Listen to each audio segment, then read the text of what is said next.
Hello everyone, I'm Clint O'Brien, Associate Director of Programming at CEDA. Welcome to our live stream today, Cybersecurity. Has COVID-19 unleashed a cyber pandemic? Today we'll be discussing how the rapid uptake of technology, digital transformation and remote working driven by the pandemic has changed the way Australians live and work. A report earlier this year from the Australian Cybersecurity Centre highlighted a 60% increase in ransomware attacks against Australian entities in the past year. Cybersecurity is front of mind for governments, institutions and the private sector. This forum today considers what risks increased connectivity present and how they can be met, both for Australia as a nation and an economy, but also for organisations and individuals. Today's event is part of CEDA's ongoing work with its members to answer a question critical to our economic and social development. How can we leverage the benefit of technology for all Australians? I'd like to acknowledge and share the respect I feel for the traditional owners of the land we're all located on and thank them for 65,000 years of custodianship of this great country we call home. With our speakers and our audience today spread right across the country, no matter where you're joining us from, you're of course coming to us from Aboriginal land. Today, as at all CEDA events, you'll have the opportunity to interact with our speakers through the Q&A portal, which is available via the link below the video on your screen. Or you can enter in the details by going to ceda.pigeonhole.at and using the passcode CYBERAUS. Post your own questions, vote on those questions which you like that others have put forward, and complete a short survey to let us know your thoughts on today's event. You can also join the conversation on Twitter by using today's hashtag, which is CyberAUS, and tagging CEDA at CEDA_news. I'd like to thank in advance our speakers today, Stephanie Crowe from the Australian Cybersecurity Centre and Dr. Bruce Tonkin, Chief Operating Officer at auDA for speaking.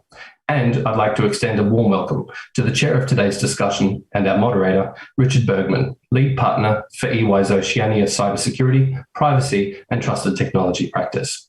Richard will introduce you properly to our speakers and kick us off now with some of his thoughts on cyber risk, security and readiness. It's great to have you joining us, Richard. Over to you.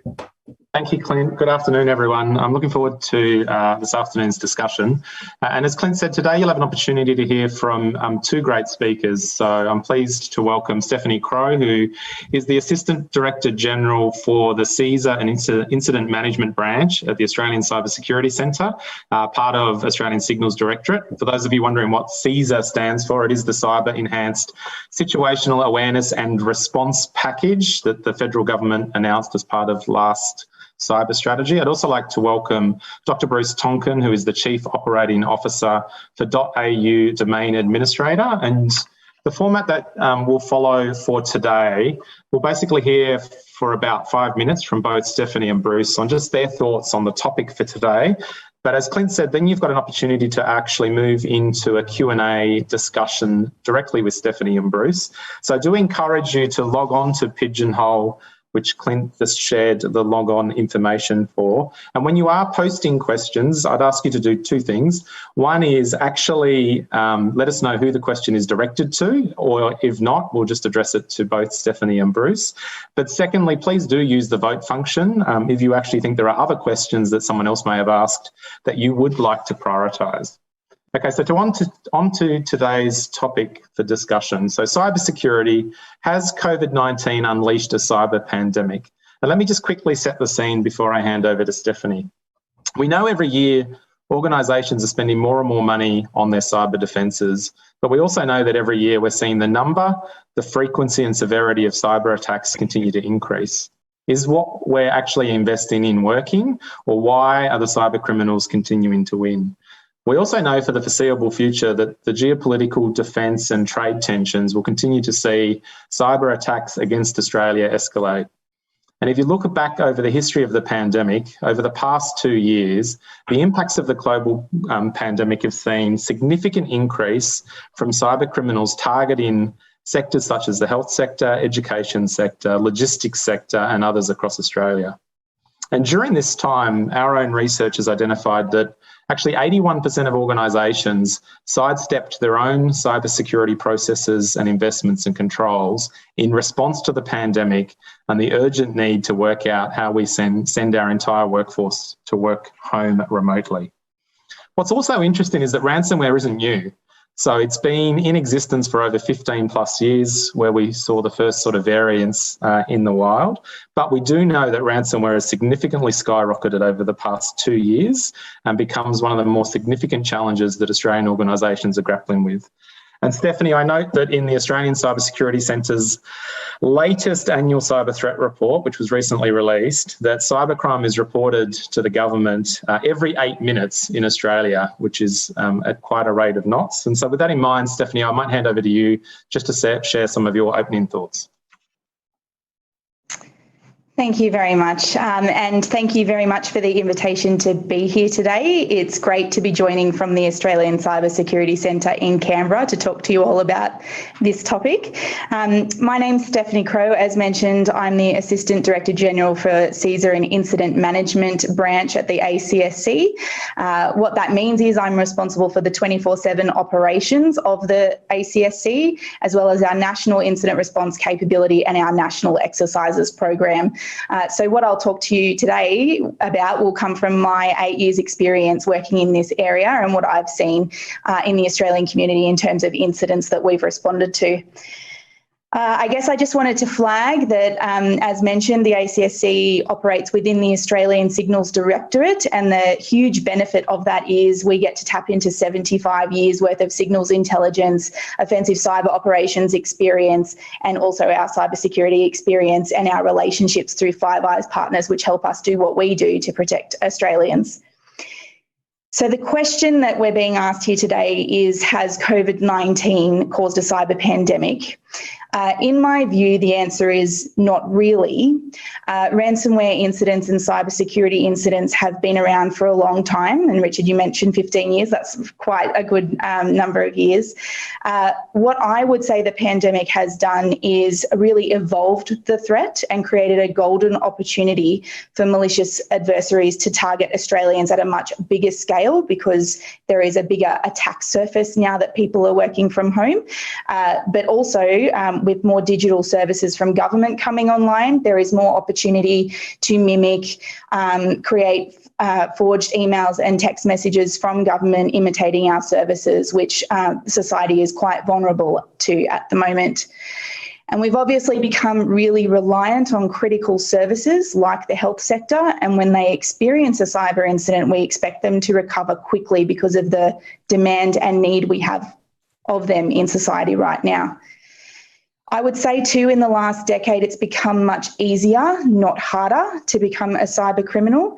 There are more people working online, more resources available to criminal syndicate groups, and it's much easier now to exploit based on that increased attack surface we now have. COVID-19 at the ACSC, we saw an increase in cybercrime reporting to the centre, and I think that this is going to have significant long-term consequences for Australians and our environment. Some of the accesses that we've seen malicious actors gain over the pandemic will remain for the foreseeable future, and also some of the data stolen through these cyber activities will be reused. So things like credentials that have been stolen from individuals will be reused to conduct further malicious activities as we go through now. I guess during the height of the pandemic as well, as Richard mentioned, a cybercrime report every 8 minutes. That's an increase of 13% that we've seen at the centre. We had, over the last financial year, 500 ransomware reports, and about a quarter of the cyber incidents reported to us were from our critical infrastructure organisations, which is a change in the environment for us. As the threat evolved around Australia during the pandemic, we too had to evolve in the ACSC. And as I mentioned before, the beauty of us operating within the Australian Signals Directorate means that we had a wide range of resources available to us to disrupt cyber criminals at scale. And we tried to eliminate as much of this activity as we could before people in Australia became victims. So some of the things that we did during the pandemic were things like using our offensive cyber capabilities to disrupt criminal actors from targeting Australians by proliferating off the back of government messaging and creating fake SMS and email messages, trying to harvest details from users and trying to steal information to progress their activities against other targets in Australia. We also released regular threat updates, alerts and advisories and In particular, this probably won't surprise anyone, in particular we released these to assist the health sector, who had the largest number of incidents reported to the ACSC over last year as well. In conjunction with Services Australia and Telstra, we also piloted a program to block SMS phishing or smishing, and we did that at scale in that partnership and stopped victims in Australia before they became victims, putting their information and credentials into malicious adversary platforms. We also worked with a number of our providers that we are close partners with to disrupt and take down malicious COVID-19 themed websites, which, as most of you might have experienced, those fraudulent websites enable actors to steal credentials and gain access to people's really sensitive personal information and sometimes compromise organisations through that credential reuse. I think in terms of the nature of the threat, I don't think it will change drastically as we emerge from the pandemic or out of lockdown scenarios. I think that what is done cannot be undone that happened during the pandemic. And equally, I think the opening of international borders and changes in our travel also won't change the threat environment, because the nature of the internet means that cyber criminals can operate with no geographical limitation and from wherever they like. In saying that, I think we might see an uptick in criminal activity in particular and malicious adversaries from states as well as businesses start to reopen and as society starts to open. Some of these businesses and companies have had services on pause during the pandemic, but as people start to return to work and they start operating again, there's opportunities here for malicious adversaries to mimic or impersonate, for example, sales that businesses are going to have online. There's opportunities there for actors to impersonate and steal information from folks through those avenues. I think that the new way of working for Australians with people working from home is probably going to be a preferred way for society as well, in particular those who are caring for children. There's a lot more flexibility now as a result of the pandemic for people to operate from home. And so some of those services that were made available to people working from home will remain, and it will be up to businesses and organisations to actually look at the security of those systems that they've provided to employees in the environment to support a secure way of doing this moving forward. So I know that ransomware is a hot topic. Most of you will either know someone who's had a ransomware attack, been a victim of a ransomware attack, or you will be in future. And sadly, through my 8 years experience in the incident response world here at the ACSC, the majority of incidents that my people respond to are a result of opportunities available to actors because of poor investment in security. But there is good news. There are things that we can do to make it difficult for adversaries to operate within our networks, and there's things that we can do to discourage them from attacking us. So there are the basics, and the ACSC goes on about this publicly on our website a lot: multi-factor authentication, making sure you have good backups, using complex passphrases, and making sure that you have your team ready to respond to incidents. On that point, from where I stand, the most important thing organisations can do is have incident response plans so that you know what to do when a cyber incident impacts you or hits your network. I encourage all organisations to develop incident response plans and test them. Practice, practice, practice. I think that there's no substitute for this. We all need to be asking questions of what we're going to do. Who is the incident response provider if you suffer a cybersecurity incident? Is it in-house? Is it a private provider? Who are you going to call when it happens? And also, what are the non-technical elements you need to ensure are in place to make your response effective? So media and comms plans, your roles and decision-making within the organisation when this happens is equally important as the technical response component, and I can't stress that enough. You don't want to be testing your incident response plans mid-ransomware incident, and unfortunately, a lot of our customers that come to us haven't got good plans in place. I think, the other thing that I would say to people is if you do experience an incident, I've seen it where people take it really personally and really criticise themselves when it happens. There are actors and adversaries out there that, regardless of how much investment you've done in cybersecurity, have the tools and resources to compromise your network. If there's a will, there's a way, and they will try and get in. What I would say to people is that investment is not wasted, because if you do have an incident and you have invested in good security controls, you will make it harder for the actor to operate on your network, but more importantly, you will make it easier to get rid of them from your network and also be able to recover much quickly. I've seen organisations have really good response plans in place that have enabled them to recover so quickly that there's minimal cost to their business. So it's really, really important. Share information with the ACSE. We love a good phone call. We love a good incident report. 1300 Cyber 1, cyber.gov.au. We love hearing from people. It helps us understand the threat in the environment. And please seek our expert advice. We're ready to provide any advice to folks ever. One thing I would encourage people to do after this session as well is Google the ACSE Partnership Program and become a member if you would like. We have a great program. You can gain access to lots of technical information and advice, but there's also tools and assistance available to you in developing those incident response plans I mentioned. And we also have people that can help you do that practice as well. Super, super important. We have partners in that program, as I said, who have benefited significantly from incident response planning guides and templates that we have available through that program. So that's my pitch. I'm going to hand over to Bruce now. Thank you for having me. Thank you, Stephanie. And just coming back to, I guess, the original question, has the COVID pandemic accelerated things like cybercrime? I think what it has done is accelerated some long-term trends. So one of those trends has been the shift towards online shopping and online services. And I think it's particularly the shift to online services where previously telehealth wasn't really available. You wouldn't really think about talking to a financial planner over a video application. People would tend to make significant life decisions face-to-face, whereas that's now changed. The other shift that, again, has been happening for some time, which is sort of working from home.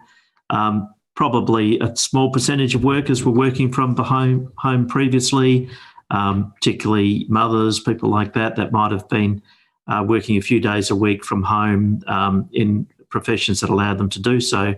Now working from home is pretty much accepted across society, and I don't think we'll ever go back to a mode where the majority of people are spending 5 days a week in the office.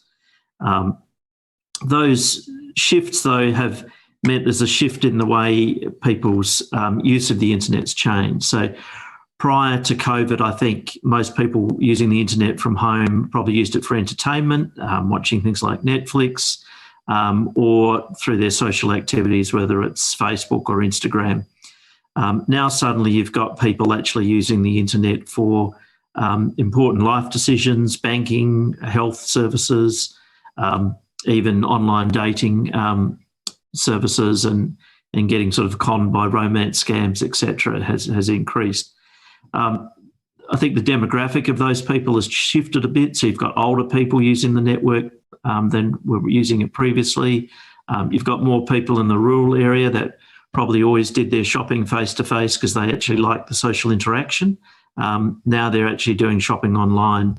And I think with new users, and they're more susceptible to some of the scams. A classic, I think, is that you get these SMS messages saying you've got a parcel and sorry, it's been delayed. Click on this link to find out what's happened to your parcel. The probability is that just about every one of us have ordered a parcel, and therefore we probably do have a parcel we're waiting for. And as I say, the more naive people are likely to click on that link to find out what's happened to their parcel, and they're likely to be older people or people that are less used to using computers and online services. So the end result of that really is that the number of users on the network has increased. And there's an old internet law which is called Metcalfe's law that basically says the value of the internet, or the value of the network, is in proportion to the square of the number of users.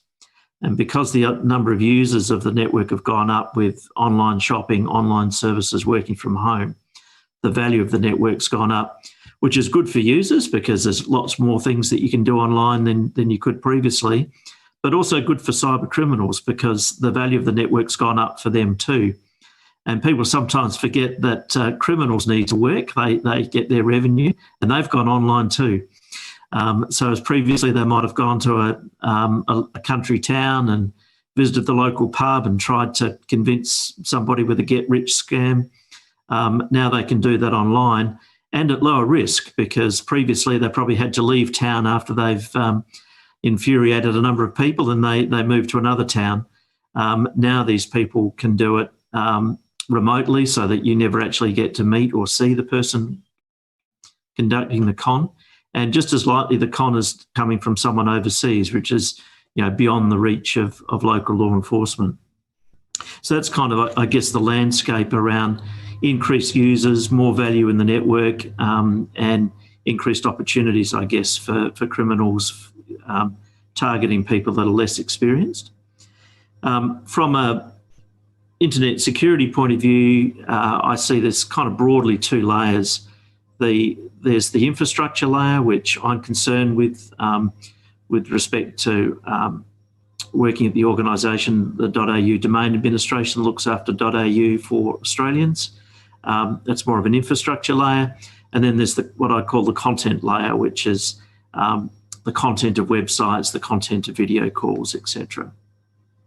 So on the infrastructure layer, we, as we're responsible for the domain name system, the tricks that people play are basically using tricks that people are familiar with certain names of organisations like banks or government departments, and people try to trick people by the slightly different spellings of the bank name. And again, we have a lot of concentration of people in sort of 4 or 5 major banks. And so if you send a message with a name that looks very similar to one of the major banks, you probably have a 1 in 4 chance that the person you're targeting is a customer of that bank and is likely to be susceptible to a slightly different spelling of the bank name. In technical terms, we refer to that as phishing. And the other trend that we notice with phishing with different spellings of domain names is actually there's targeting small business websites. They've been built by somebody some years ago, by a web developer. They've never been kept up to date. And those websites themselves are very susceptible to being hacked. And what they'll do is they'll put a thing like a banking phishing scam inside a legitimate small business website. Small business owners not even aware of it. You might go to the website and other parts of the website are perfectly safe, but there's a part of the website that might contain a form to fill in that sends your information somewhere else, or a part of the website contains software that is designed to be downloaded into your machine. And in technical terms, we refer to that as malware. More commonly that you're hearing these days in the media is ransomware. So it's software designed to encrypt or change your data in some way, and then forcing you to pay a fee to have that data released back to you or unencrypted. From a .au perspective, luckily the instance of both of those is very low, so we only get reports around 0.04% of domain names in .au are subject to either phishing or malware attacks.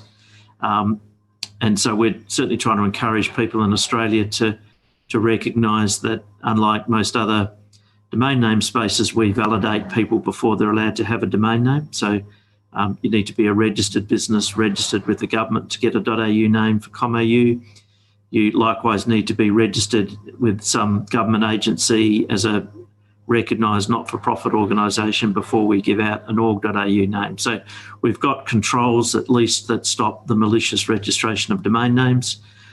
Much harder for us to protect small business websites. So they've got a legitimate right to use a particular domain name, but their website itself has been hacked, and we're trying to come up with ways that we can help those small businesses, one by using tools to run checks on their site to make sure they're running the most up-to-date content management software, and also check for other vulnerabilities on their websites. Again, a lot of it comes down to user education in what to do when you get a message via email or SMS. And the other thing that I don't think has really changed with the pandemic is the old cons, which are trying to convince somebody to invest money in a get-rich scheme, whether it's a Ponzi scheme or anything else. They're all actually the same con. I don't think those cons have changed. They've just changed the medium that they're using. Instead of meeting you face-to-face or doing it over the phone, they're now doing it over the internet.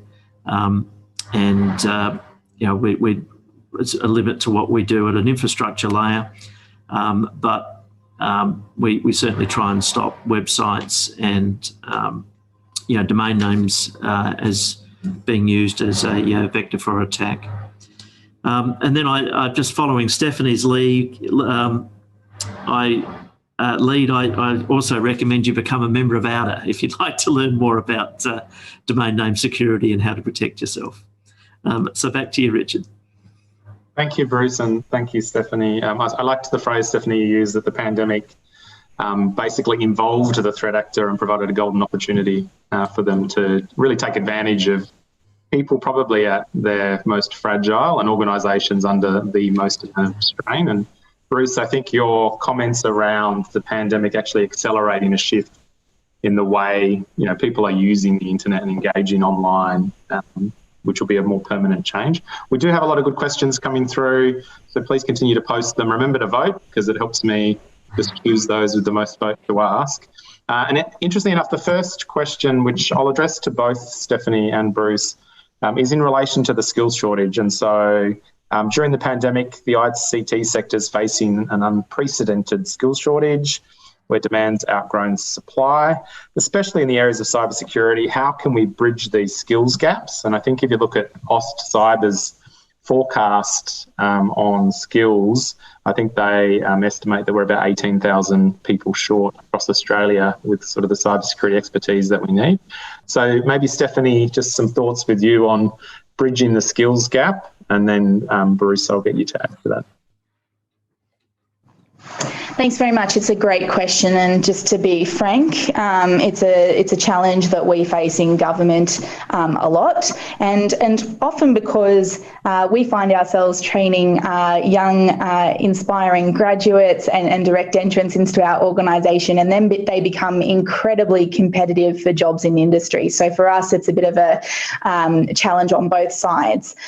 What we're trying to do at the ACSC, we know that we're not going to get enough people to meet the demand. So we're really focused on how do we automate some of our sharing of information and threat intelligence so that we can get as much information out to people as we can, and automate that back-end ability to do that sharing by machine to machine, as opposed to needing people to pick up the phone and ring individual customers to advise them of threats that are happening in the environment. So I guess in terms of making best use of technology and investing in programs like piloting artificial intelligence and machine learning, which is some of the investment we received under the CESAR program from government, that's where we'll sort of we'll be focusing some of our efforts on the automation side of the house. But in terms of getting the best people, we do a lot of recruitment drive things at universities, and we're talking more and more to school children, and particularly being really involved in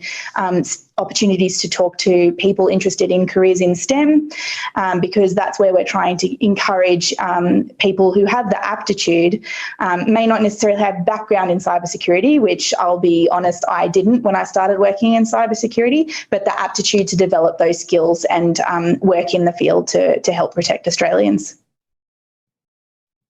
Bruce? Thanks, Richard.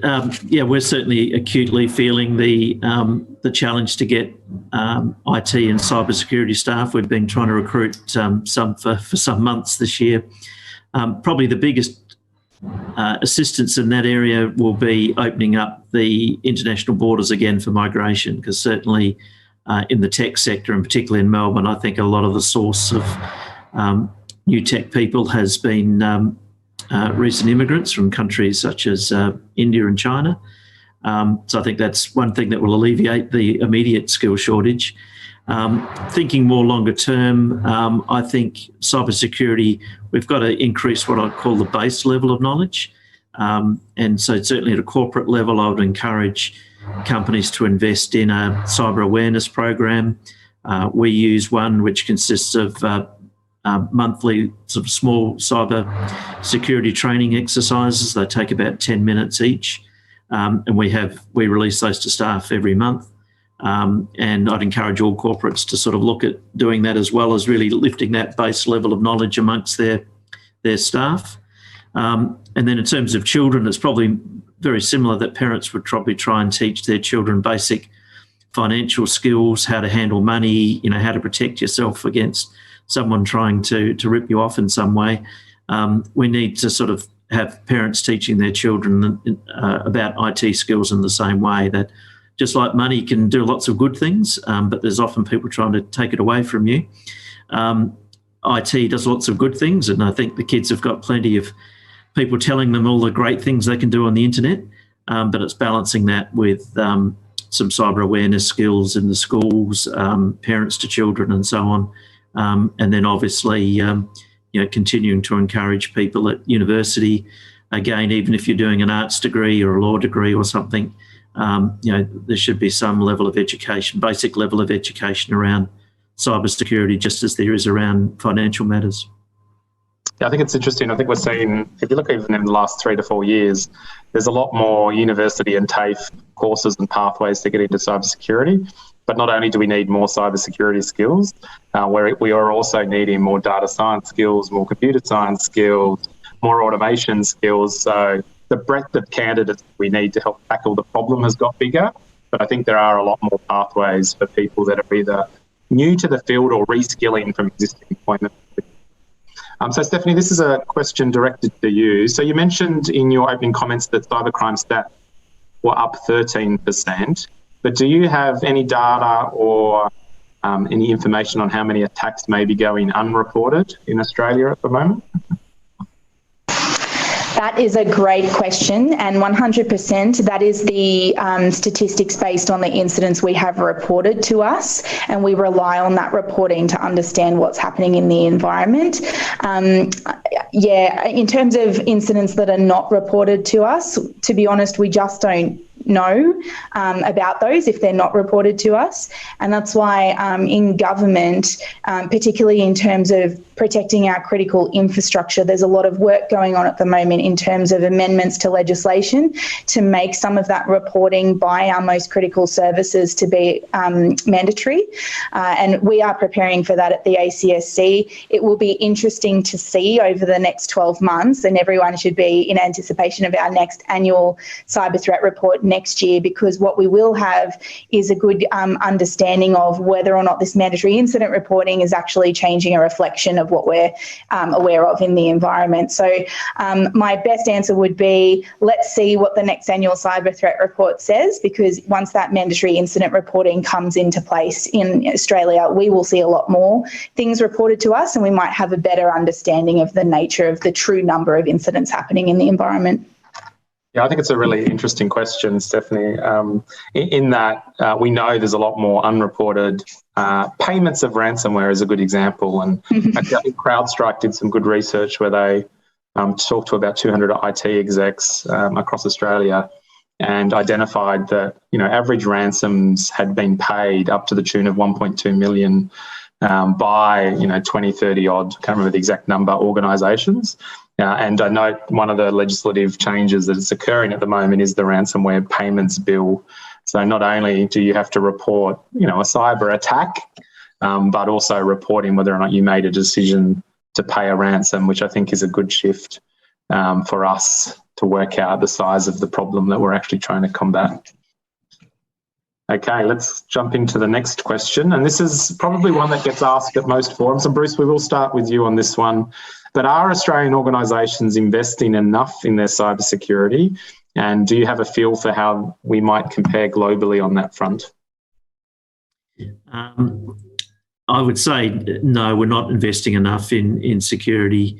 I think probably one of the first things is sort of to raise the governance around IT security to be the same level of governance that you would around financial matters. So most boards of companies would have, certainly larger companies will have some sort of risk committee that looks at financial risk.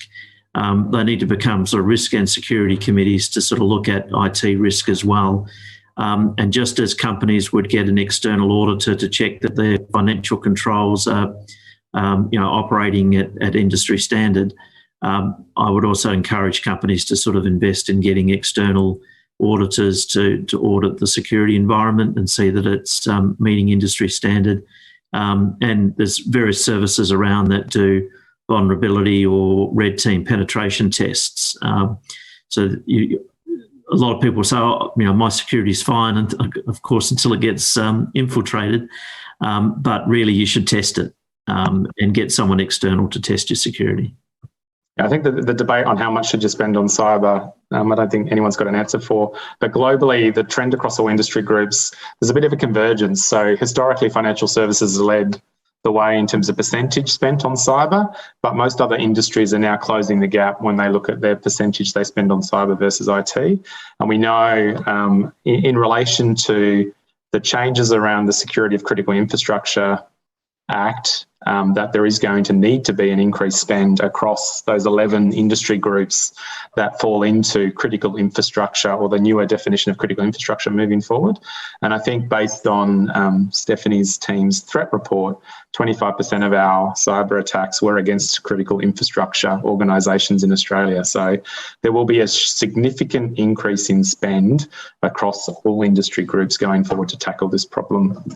All right, I have to look at the next question. This is an interesting question, and I might get Stephanie and Bruce, both of you, to answer it from your own organisation's hat. But how does Australia work with other countries and global governance bodies to try to thwart cyber criminals? And Stephanie, we'll start with you, and then Bruce, you can tell us how you collaborate with the other domains, I guess. Stephanie? Yeah, sure. As I mentioned before, being part of the Australian Signals Directorate, we have our Five Eyes relationships, which are really useful in the context of sharing the tradecraft of malicious adversaries we're seeing across our different ecosystems in our countries. In terms of the cybersecurity realm as well, the ACSE owns the what was formerly the CERT Australia relationships across the Asia Pacific and more broadly internationally. So we can easily, if there's an incident impacting us that we've detected has a relationship or infrastructure being used in another country, get on the phone quite quickly to our counterparts in those countries and make sure that we're sharing enough information to prevent that activity from occurring, or commence investigations in either country to ensure an adequate response. So I guess for us, our networks in the international context really help us a lot. All the information that we share between partners that has relevance to Australians in terms of protecting their networks, we publish through our alerts and advisories on cyber.gov.au, and it also influences the kind of advice we put out publicly. So all the things we get internationally through our incident response investigations, through our intelligence relationships, end up in some way in advice on our website and inform things like how we consider what are the Essential 8 mitigations, for example. So all of that information informs how we go about public messaging and protecting Australians and what advice we can offer. Thanks, Stephanie. Bruce? Thanks, Richard.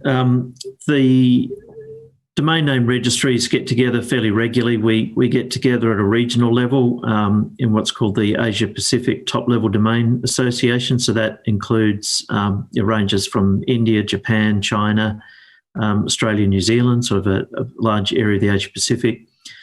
We also participate in a European forum called CENTER, which is all the sort of European top-level name registries. And then there's an international body called ICANN, the International Corporation for Assigned Names and Numbers, that is running regular sessions at the moment on how we can tackle DNS abuse. There's an organisation that was recently formed called the Dns Abuse Institute, of which I'm a member of the council, and that's looking at specifically how do we improve, well, provide some practical tools to help address DNS issues, such as the phishing malware I mentioned earlier. One of those is actually having a centralised reporting location, because one of the challenges, and certainly I'm sure Stephanie would have found this, is that when you find something that's happening overseas, who do you report it to? It's not obvious.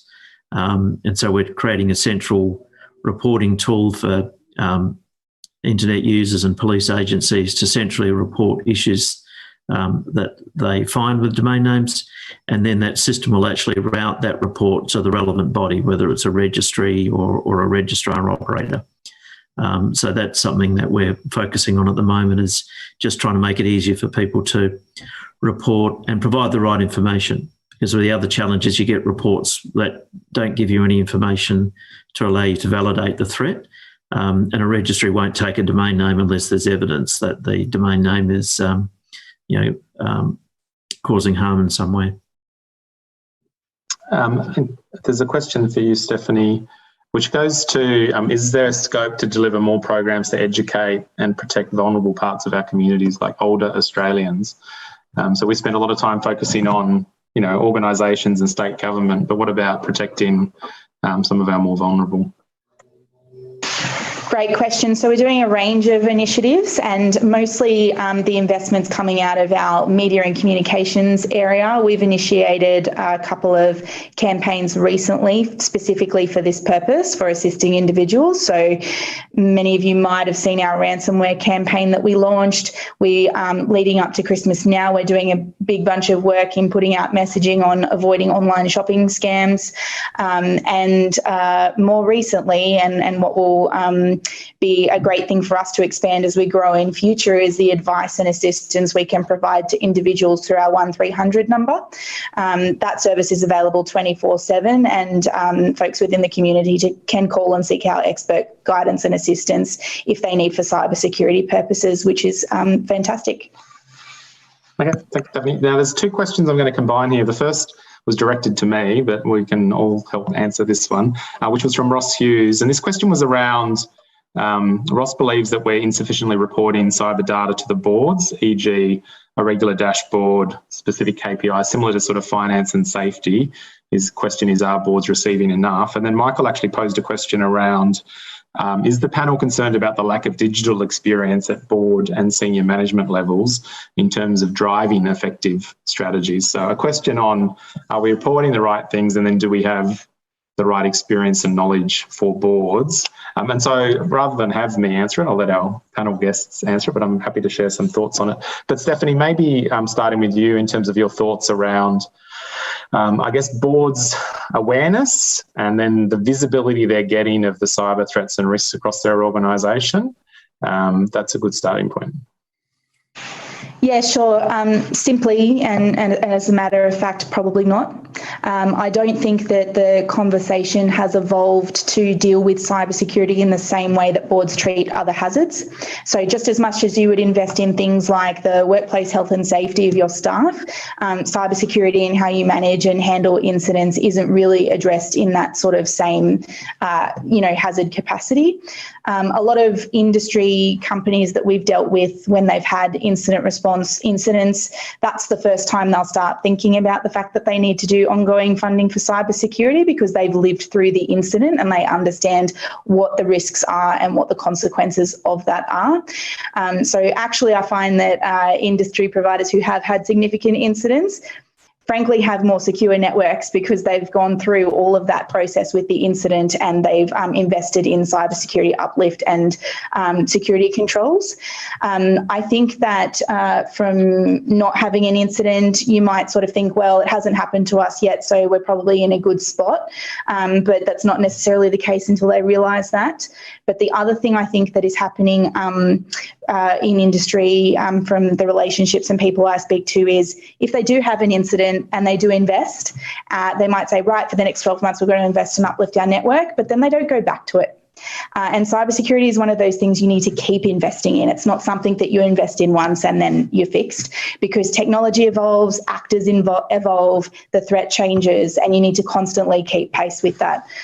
So we are doing a lot of considerations in our threat briefings to board members and the engagements that we do across industry to really drive home the fact that actually it's an ongoing investment commitment, and you need to constantly review and you need to constantly test your processes. And Bruce, I don't know about your thoughts in terms of adequacy of board reporting and then skills and experience of boards to, deal with digital and cyber together. Yeah, I think certainly one of the contrasts with sort of financial reporting is that the measures are all fairly clearly understood. People can report revenue, they report costs against budget. So most of the elements of reporting are well understood. In cybersecurity, that's not the case.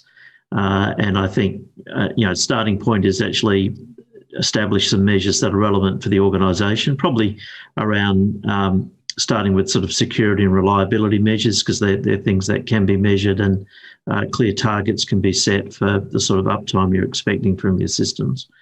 The other side of it then is probably more, again, as I mentioned earlier, is getting audits done.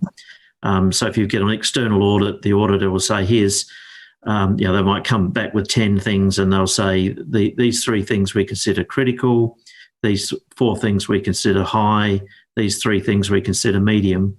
And then once you've established that benchmark, then management can report against that as to what they're doing to address those risks. So I think get the external audit, identify what some of the issues are, and then have management report on those issues. And then certainly in terms of skills, I agree, most boards will nearly always make sure they have someone that's very strong financially on their board, and they usually end up chairing the finance or the risk committee. I would encourage boards to also look at ensuring they have some IT security background people on the board, as well as the financially skilled people. Yeah, I would say, Bruce, one of the things that we're seeing at the moment is a bit of a shift. Those organisations that are reporting to the board have historically been reporting on the wrong metrics, on information that's actually not that useful to a board or senior executive to make a decision on. So reporting on total volume of phishing attempts blocked is not a useful metric, right? And so we see kind of the dashboard approach over the last few years has been wrong, but we're seeing a shift now in more meaningful, obviously, board engagement and board reporting, and that is a bit of a change. Now, the interesting thing about the changes to the Security of Critical Infrastructure Act is, the intent of some of those changes is to place positive security obligations on those organisations, extending to board directors, which will do 2 things. One, it'll increase the governance of cybersecurity, but it will create an uplift in the quality of board reporting and the knowledge and expertise of our board directors to actually manage cyber risks going forward. But I actually think the lack of digital experience on boards, to be fair, isn't the biggest challenge.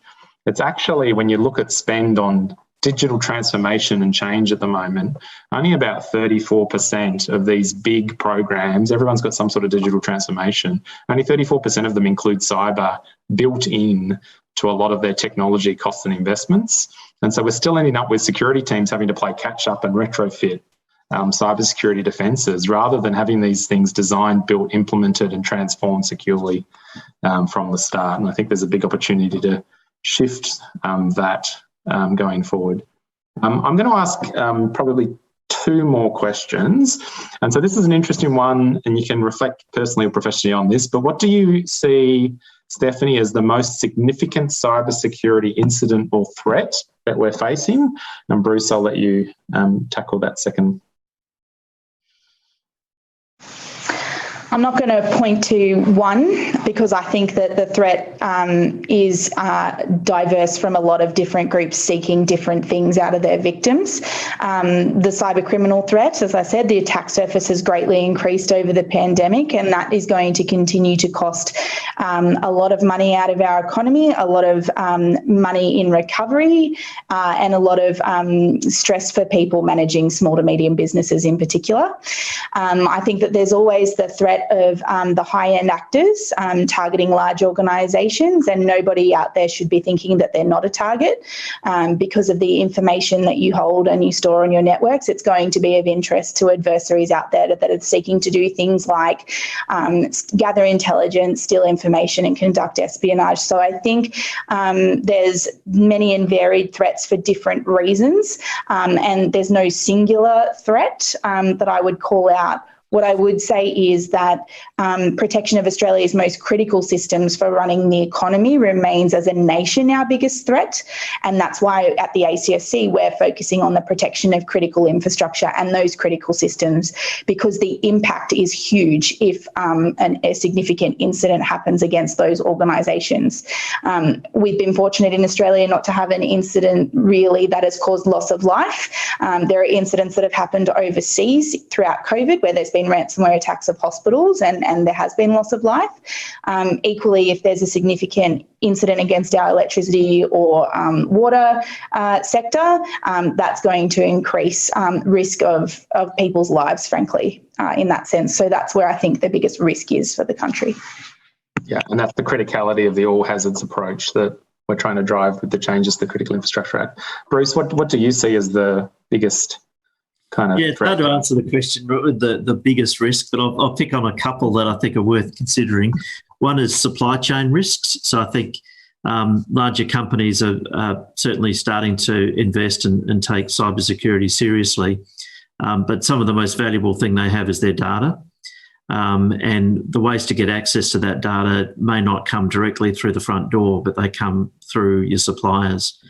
So it's making sure that you've got the right data governance in how you're exchanging information with suppliers and what access those suppliers have to your systems. The second area, I think, really is the people risk. There's a lot you can do in terms of automation, patching, a lot of things you can do on the IT side, but you can't forget the need to just increase the general awareness of all your staff. Because that's the other most common area of attack. You actually go after a staff person, manage to get access to their devices, to their second factor of authentication, and then you have privileged access to a system. And again, your target is the data. Yeah, I think that's fair, and I wouldn't disagree with any of them, but I'll pick one for the sake of picking one. I actually think ransomware is going to continue to be probably the single biggest challenge organisations across Australia are going to face, and the rationale for that is kind of twofold. One is the emergence of the cybercrime ecosystem on the dark web. They're pretty sophisticated now, everything from bulletproof hosting services to initial access brokers. It's made it very easy, and I think it's a lower skill requirement now to launch a ransomware attack than it ever has been. And secondly, ransomware's changed by nature. They know you're more likely to pay a ransom if we attack you when you are under stress, when we disrupt your operations, when we encrypt your data, when we launch a denial of service attack, and when we steal some data and threaten to leak it. And that's why ransoms are getting paid at the moment, because that hurts and organisations need to recover quickly. So I see that as the biggest threat to be concerned about over the next few years, but not the only one. So Michael actually asked a good question, and we're going to finish with this as a final question on a positive note. So just to prove we're not all fear, uncertainty and doubt in the world of cyber. But Michael's question is, what would you see, or what would the panel categorise as the biggest opportunity for Australia in the cybersecurity space in terms of driving economic activity and growth, or is it purely a defensive play? And Bruce, I'm going to get you to go first, and then you, Stephanie, just a minute or two each, because we're almost out of time.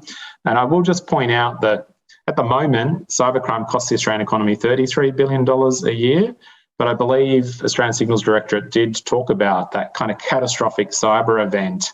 A single event could actually cost or wipe $30 billion off the economy and 160,000 jobs. That's the bad side, but what's the upside for Australia in the world of cyber, Bruce? Yeah, look, I think there's been some recent homegrown companies that have done really well. Atlassian being an example of that, Afterpay another one.